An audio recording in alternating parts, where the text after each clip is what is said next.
Hello నమస్తే. ప్రశ్న పేరుతో యూట్యూబ్ ఛానల్ నిర్వహిస్తున్న రావణ్ అనే వ్యక్తిని ఆంధ్రప్రదేశ్ పోలీసులు అరెస్ట్ చేశారు. అరెస్ట్ చేయడానికి ఆంధ్రప్రదేశ్ పోలీసులు చెప్పిన కారణం, మొదటి కారణం ఏలూరులో దళిత క్రిస్టియన్లకు ఎస్సీ రిజర్వేషన్లు కంటిన్యూ చేయాలి అంటూ జై భీమ్రావ్ భారత్ పార్టీ ఆధ్వర్యంలో ఒక సభ జరిగింది. ఆ సభలో పార్టిసిపేట్ చేసిన రావణ్ ఆంధ్రప్రదేశ్ ఉప ముఖ్యమంత్రి పవన్ కళ్యాణ్ ఉద్దేశించి కొన్ని వ్యాఖ్యలు చేశారు. ఆ వ్యాఖ్యలు చేస్తున్న సందర్భంగా గతంలో పవన్ కళ్యాణ్ ఇలాగే మాట్లాడారు, ఆయన భాషలోనే నేను మాట్లాడుతున్నాను అంటూ ఆయన కొన్ని కమెంట్స్ చేయడం చూసాం.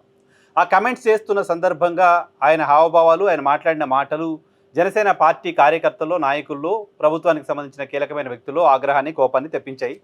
ఈ మేరకు ఆ వ్యాఖ్యలు చేసిన 24 గంటల్లోనే ఆంధ్రప్రదేశ్ పోలీసులు హైదరాబాద్కు వచ్చి అతన్ని అరెస్ట్ చేసి తీసుకెళ్లారు. ఇమీడియట్గా అరెస్ట్ పైన చాలామంది రెస్పాండ్ అవ్వమని నన్ను అడిగారు, చాలామంది రెస్పాండ్ అయ్యారు కూడా.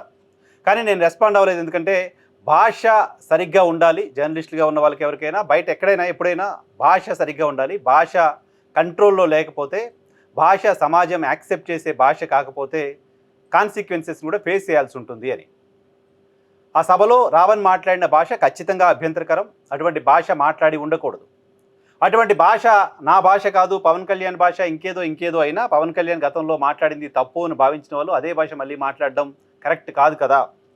తప్పుకు తప్పు సమాధానంగా ఉండకూడదు కదా. కాబట్టి ఆ భాష ఖచ్చితంగా అభ్యంతరం వ్యక్తం చేయాల్సిందే, అభ్యంతరకరమైన భాషే.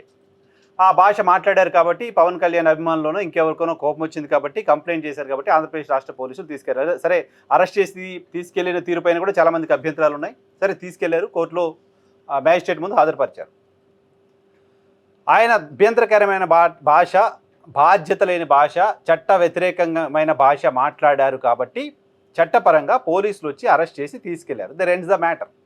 ఆయన తప్పు మాట్లాడారు, ఇంకెవరో కేసు పెట్టారు, పోలీసులు యాక్షన్ తీసుకున్నారు, మ్యాజిస్ట్రేట్ దగ్గరికి తీసుకెళ్లారు, మ్యాజిస్ట్రేట్ ఆయనకు బెయిల్ ఇచ్చారు. అక్కడితో అయిపోయింది. ఇక్కడ వరకు పోలీసులు, ఆంధ్రప్రదేశ్ రాష్ట్ర పోలీసులు కానీ ఆంధ్రప్రదేశ్ ప్రభుత్వం కానీ వ్యవహరించిన తీరుని తప్పు పట్టాలని నేను అనుకోవట్లా. కానీ ఆ తర్వాత జరుగుతున్న పరిణామాలు మాత్రం ఆంధ్రప్రదేశ్ రాష్ట్ర ప్రభుత్వాన్ని, జనసేన పార్టీని, పవన్ కళ్యాణ్ని, జనసేన కార్యకర్తల్ని దోషిగా నిలబెట్టాయి. ఎందుకు దోషిగా నిలబెట్టాయి? పవన్ కళ్యాణ్ని ఏలూరు సభలో కొన్ని వ్యాఖ్యలు చేశారు కాబట్టి ఆయన అరెస్ట్ చేసి తీసుకెళ్లారు. ఆ తరువాత వరుసగా కేసులు పెడుతూ వస్తున్నారు. ఇవి ఆర్గనైజ్డ్గా అర్థమవుతోంది. చిన్న పిల్లాడిని అడిగినా ఆర్గనైజ్డ్ కేసులు అని చెప్తారు. ఈ మొత్తం మిగతా కేసులన్నీ ఏలూరు సభలో చేసిన వ్యాఖ్యల మేరకు చేసిన కేసులు కాదు, నమోదైన కేసులు కాదు. రకరకాల సందర్భాల్లో మాట్లాడిన రకరకాల మాటలను బేస్ చేసుకుని ఇప్పుడు కేసులు పెట్టి ఇంటెన్షనల్గా పోలీస్ స్టేషన్ల చుట్టూ తిప్పుతున్నారు అనేది నిజం. నాలాంటి వాళ్ళంతా నమ్ముతున్న నిజం. ఆయన అక్కడ అరెస్ట్ చేశారు, పిఠాపురం తీసుకెళ్లారు, తర్వాత సర్పవరం తీసుకెళ్లారు, అక్కడో కేసు అన్నారు, తర్వాత మచిలీపట్నం దగ్గరికి ఇనుగదురు తీసుకొచ్చారు, అక్కడో కేసు అన్నారు, ఇప్పుడు పాయకరావుపేట తీసిపోయారు, అక్కడో కేసు అంటున్నారు.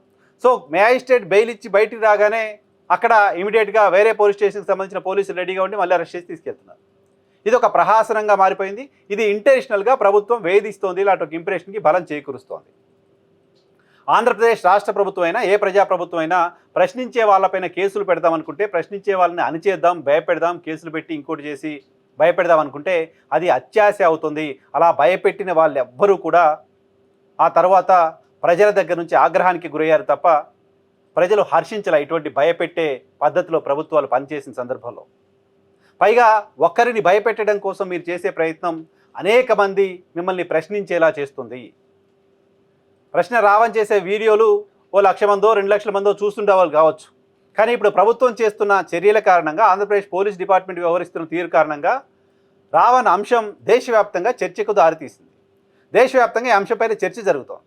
ఈ అంశంపైన చర్చ జరుగుతున్న సందర్భంగా రావణ్ ఏం మాట్లాడాడు, ఆంధ్రప్రదేశ్లో ఇప్పుడు అధికారంలో ఉన్న నాయకులు గతంలో ఏం మాట్లాడారు, ఇవంతా కూడా చర్చకు వస్తుంది. ఈ చర్చ అంతా ఆంధ్రప్రదేశ్ రాష్ట్ర ప్రభుత్వాన్ని, ఆంధ్రప్రదేశ్ రాష్ట్రంలో అధికారంలో ఉన్న వాళ్ళని పలుచన చేస్తోంది తప్ప వాళ్ళకి ప్రయోజనం తీసుకురావట్లేదు. ప్రభుత్వంలో ఉన్న వాళ్ళు బాధ్యతగా ఉండాలి, ప్రజలందరూ బాధ్యతగా ఉండాలి మాట్లాడేటప్పుడు. ప్రభుత్వంలో ఉన్న వాళ్ళు చర్యలు తీసుకునేటప్పుడు, చట్టాన్ని నడిపించేటప్పుడు మరింత బాధ్యతగా ఉండాల్సిన అవసరం ఉంది. మాకు అధికారం ఉంది, ఇప్పుడు మేము అధికారంలో ఉన్నాం, పోలీసులు మేము ఏం చెప్తే అది వింటారు, మేము ఎక్కడ కేసు పెట్టమంటే అక్కడ పెడతారు అనుకుంటే దానికి సంబంధించిన కాన్సిక్వెన్సెస్ని కూడా ఫేస్ చేయాల్సిన అవసరం ఉంటుంది. ప్రజలు మీకు అధికారాన్ని ఇచ్చింది దానికోసం కాదు. మిగతా వరుస కేసులు ఇప్పుడు ఎందుకు పెడుతున్నారు? గతంలో ఎప్పుడో 6 నెలల క్రితం, ఏడాది క్రితం, ఇంకెప్పుడో కేసులన్నీ ఇప్పుడు ఎందుకు పెడుతున్నారు? గతంలో కొంతమంది బాధితుల దగ్గరికి వెళ్ళి ఆయన బాధితుల వర్షన్ని ప్రజలకు చెప్పినందుకు గాను ఇప్పుడు కేసులు పెట్టడం ఏంటి? గతంలో ఎప్పుడో 6 నెలల క్రితం, ఏడాది క్రితం బాధితులతో మాట్లాడాడు కాబట్టి దానివల్ల కమ్యూనల్ ఇష్యూస్ ఇప్పుడు వచ్చాయని ప్రభుత్వం ఎలా భావిస్తుంది? పోలీస్ అధికారులు ఎలా భావిస్తారు? ఎవరికో ఎలా డౌట్లు వస్తాయి? సో ఈ కేసులన్నీ ఇంటెన్షనల్గా ప్రభుత్వం పెడుతోంది, ప్రభుత్వం ఇంటెన్షనల్గా వేధించే ప్రయత్నం చేస్తుంది అనడానికి బలాన్ని ఇస్తున్నాయి.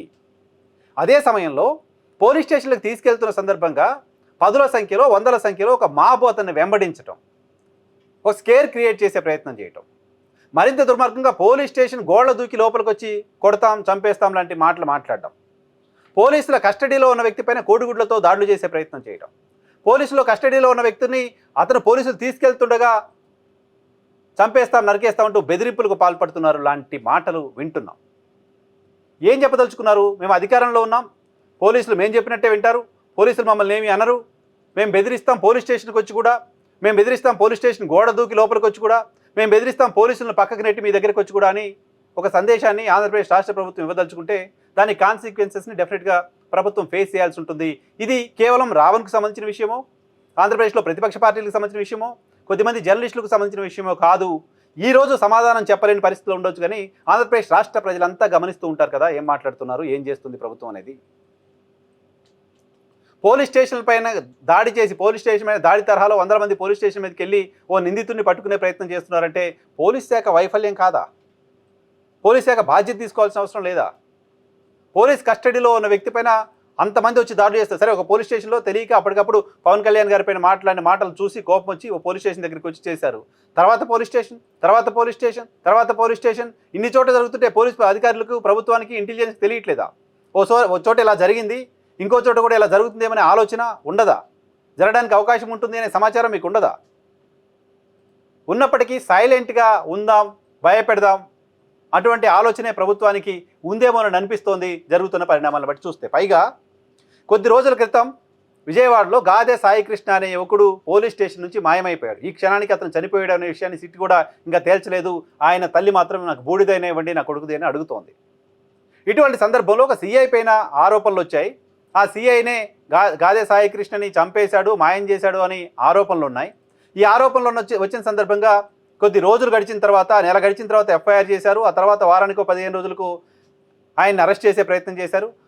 ఒక నిందితుడిగా ఉన్న వ్యక్తిని అరెస్ట్ చేసి తీసుకొస్తుంటే ఆయన అభిమాన సంఘాలంతా వచ్చి ఆయన అరెస్ట్ చేయొద్దు అంటూ ధర్నాలు చేస్తారు. గాదె సాయికృష్ణ అనే వ్యక్తిని చంపేశాడు అనే ఆరోపణలు ఎదుర్కొంటున్న వ్యక్తిని పోలీస్ స్టేషన్కి తీసుకెళ్ళడానికి పోలీస్ అధికారులు ప్రయత్నం చేస్తుంటే అక్కడకు ఆ నిందితుడి అభిమాన సంఘాలంతా వచ్చి పోలీసులను అడ్డుకుంటారు. కానీ ఇక్కడ పవన్ కళ్యాణ్ పైన వ్యాఖ్యలు చేశారు, పవన్ కళ్యాణ్ పైన తప్పుడు వ్యాఖ్యలు చేశారనే కారణంతో ఒక వ్యక్తిని అరెస్ట్ చేసి తీసుకొస్తే ఈయన పైన దాడులు చేస్తారు. పోలీస్ అధికారుల సమక్షంలో, పోలీస్ అధికారుల పర్యవేక్షణలోనే, పోలీస్ అధికారులు చూసి చూడకుండా వ్యవహరిస్తున్నారు లాంటి ఒక ఇంప్రెషన్ కలిగిస్తున్న సందర్భంలో. సో ఇది మొత్తం ప్రభుత్వం ఆర్గనైజ్డ్గా చేస్తోంది, బెదిరించే ప్రయత్నంలో భాగంగా చేస్తోంది. అధికారంలోకి వచ్చిన 2 ఏళ్ల కాలంలోనే ఎవరైనా ప్రశ్నిస్తే, ఎవరైనా అడిగితే, ఎవరైనా మాట్లాడితే సహించలేని పరిస్థితిలోకి, అంత టాలరెన్స్ లేని పరిస్థితిలోకి ప్రభుత్వం వెళ్ళడం, ఆ ప్రభుత్వానికి ప్రజల్లో పెరుగుతున్న ఆగ్రహాన్ని మనం తట్టుకోలేమనే ఒక భయం ఆ ప్రభుత్వంలో ఉంది అనుకోవడానికి నిదర్శనంగా చూడాలి. సో ఈ తరహా కేసులు పెట్టుకుంటూ పోదాం, ఈ తరహా బెదిరింపులు చేసుకుంటూ పోదాం, ఎవరైనా మాట్లాడితే అరెస్ట్ చేసేద్దాం, మేము మా రాష్ట్రంలో కాదు పక్క రాష్ట్రంలో ఉండే ఎవరైనా మమ్మల్ని మాట్లాడితే కూడా మేము అరెస్టులు చేస్తాం అని అనుకుంటే అది మీ యొక్క చిన్న ఆలోచనగా, చాలా చిన్న ఆలోచనగానే చూడాలి తప్పదని మేము ఇదేదో సాధించేశామని సంబరాలు చేసుకునే ప్రయత్నం, సంబరాలు చేసుకోవాలనే ఆలోచన మీకుంటే దానికి సంబంధించిన కాన్సిక్వెన్సెస్ అన్నీ ఫేస్ చేసిన తర్వాత మీరు సంబరాలు చేసుకుంటారా, దానికి సంబంధించిన పశ్చాత్తాపడతారా మీకే అర్థమవుతుంది. ఈ వ్యవహారంలో ప్రభుత్వం ఇప్పటికే చాలా చాలా చాలా చాలా నష్టపోయింది, చాలా పరువు పోగొట్టుకుంది, చాలా డీఫేమ్ అయింది. 2 రాష్ట్రాల్లో మాత్రమే కాదు దేశవ్యాప్తంగా. ఇకనైనా పరువు దక్కించుకునే ప్రయత్నం చేస్తే రాష్ట్ర ప్రభుత్వానికి, ఆంధ్రప్రదేశ్ ప్రభుత్వాన్ని నడిపిస్తున్న వాళ్ళకి, ఆంధ్రప్రదేశ్ పోలీసు శాఖకి మంచిది.